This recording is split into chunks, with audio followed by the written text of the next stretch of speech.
Dampak ketika nasabah gagal bayar itu, ya semuanya serempak, kompak, tidak mau membayar hutang pinjolnya, maka ini juga pasti akan berdampak pada penutupan makin banyaknya ya pinjol-pinjol yang ada di luaran sana. Nah, hal demikian tentu saja akan membuat kita ya merasa kayak sebenarnya kalau semuanya kompak, harusnya pinjol ini masalahnya segera terbereskan. Nah, gini, memang betul, kalau kita semua kompak buat galbay, pinjol akan kesusahan dan mungkin berujung banyaknya yang tutup. Tapi kenyataan atau fakta di lapangan sekarang, yang kompak adalah yang galbay-galbay doang. Sedangkan yang tidak galbay, itu ya mereka masih membayar apa adanya, ada bunga telat dan lain sebagainya tetap dibayar, karena memang masih menggunakan aplikasi-aplikasi pinjol tersebut. Artinya, pinjol tidak akan bangkrut dengan kita semua kompak galbay. Ya, ini agak-agak dilematis ya teman-teman ya. Tapi memang faktanya itu akan mengganggu dan merusak dalam tanda kutip apa istilahnya bisa dibilang merusak sistem mereka ya, sistem pengelolaan keuangan mereka atau mungkin bisa dibilang kayak cash flow mereka. Ya banyak yang pinjam, duit banyak keluar, yang masuk sedikit. Nah itulah yang terjadi.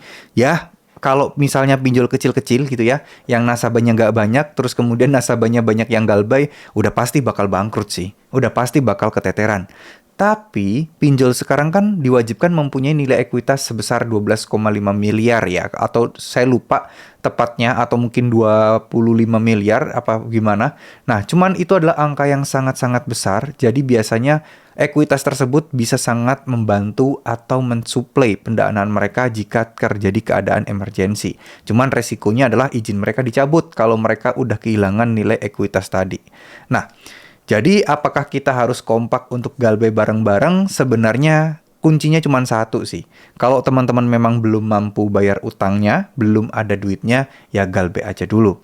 Kalau teman-teman ada uangnya, selesaikan, bayar, dan habis itu tinggalkan pinjol, nggak usah minjol-minjol lagi. Sesimpel itu teman-teman. Ya, jadi yang masih bermasalah di pinjol, mulai sekarang ayo kita perbaiki diri kita masing-masing. Mulai fokus, mulai mengerti, mulai belajar memahami apa yang terjadi selama ini. Apa yang terjadi ke depannya. Apa yang harus kita lakukan, apa yang harus kita prioritaskan. Itu harus mulai kita tentukan. Karena jangan mau terombang-ambing di permasalahan pinjol yang tak ada ujungnya kayak gini. Ya, saya harap teman-teman semua bisa segera bebas dari jeratan hutang pinjol. Amin amin ya robbal alamin. Saya harap teman-teman semua bangkit dari keterpurukan ini, bangkit dari masalah pinjol ini, dan saya harap teman-teman semua kembali kepada Tuhan, kembali kepada Allah SWT, kembali perbanyak zikir, kembali perbanyak sholawat, kembali perbanyak sedekah.